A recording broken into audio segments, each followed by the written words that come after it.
नमस्कार, आप देख रहे हैं एनएमएफ न्यूज में आपके साथ शबनम। लोकसभा चुनाव के बीच ममता सरकार को सुप्रीम कोर्ट से बहुत बड़ा झटका लगा है, जिससे टीएमसी में भगदड़ मच गई है। दरअसल सुप्रीम कोर्ट ने शिक्षक भर्ती घोटाले में ममता सरकार को जोरदार फटकार लगाई है, जिससे सीएम साहिबा की हालत खराब हो गई है। क्योंकि एक तरफ सिर पर चुनाव है, तो इस मामले ने दूसरी तरफ बहुत बुरी किरकिरी करवा दी है।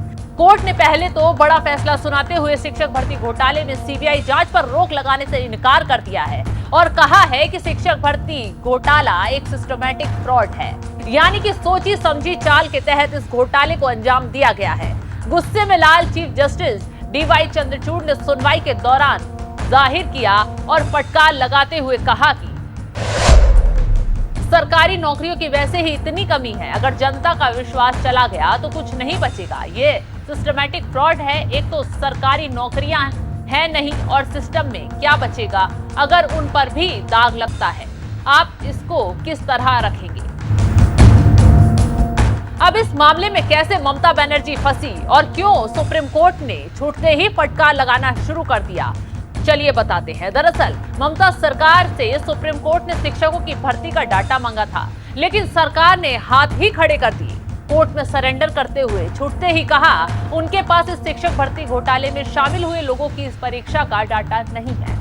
जब डाटा ही नहीं तो भर्ती कैसे हो गई, और भर्ती हो गई तो जाहिर सी बात है न सिर्फ करोड़ों का खेल खेला गया, बल्कि अवैध तरीके से भर्ती भी करवाई गई। यही वजह है कि डाटा गायब हो गया है। सुप्रीम कोर्ट ने भर्ती रद्द वाले हाई कोर्ट के फैसले पर रोक तो लगा दी, लेकिन सीबीआई जांच को मंजूरी दे दी है। अब शिक्षक भर्ती घोटाला ममता बनर्जी के लिए काल बन सकता है, क्योंकि जिस वक्त ये घोटाला हुआ ममता सरकार में शिक्षक मंत्री पार्थ चटर्जी थे और जांच एजेंसी को उनके ही करीबी अर्पिता के ठिकानों से नोटों से भरा कमरा बरामद हुआ, तो फजीहत होने पर ममता बनर्जी ने तुरंत पार्थ चटर्जी को पार्टी से निकाल फेंका। बचने की खूब कोशिश की गई, लेकिन फंसती चली जा रही हैं, क्योंकि उनके पास शिक्षक भर्ती घोटाला का डाटा ही नहीं है।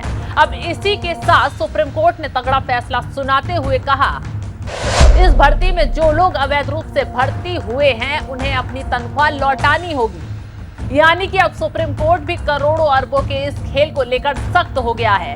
टीएमसी के तमाम लोग इस घोटाले में फंसते हुए नजर आ रहे हैं। यही वजह है कि घोटालेबाजों को बचाने के लिए ममता बनर्जी सुप्रीम कोर्ट में गिड़गिड़ा रही हैं, कहीं जांच की आंच उन तक ना पहुंच जाए। लेकिन यहां भी ममता बनर्जी को मुंह की खानी पड़ गई। इससे पहले इस मामले में कोलकाता हाईकोर्ट ने सख्ती दिखाई थी। कोलकाता हाईकोर्ट ने इस भर्ती में हुई गड़बड़ियों को देखते हुए अप्रैल में रद्द कर दिया था।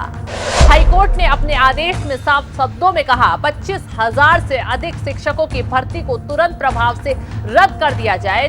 जो लोग इसके जरिए भर्ती हुए हैं उन्हें सरकार से ली गई तनख्वाह भी 12% ब्याज के साथ लौटानी होगी। बंगाल शिक्षक भर्ती आयोग इसे दोबारा नए सिरे से चालू करे। इस मामले में सीबीआई की जांच भी चल रही है। इस निर्णय के खिलाफ बंगाल सरकार सुप्रीम कोर्ट पहुंची थी। हालांकि सुप्रीम कोर्ट ने भर्ती पर रोक लगाने से इनकार तो कर दिया, लेकिन सीबीआई जांच को जारी रखा है, जिससे आने वाले दिनों में ममता बनर्जी की मुश्किलें बढ़ती नजर आ रही हैं, क्योंकि चुनाव में भी ये मुद्दा जोरों शोरों से भुनाया जा रहा है। तो इस खबर पर आपकी राय क्या है, हमें कमेंट कर जरूर बताएं।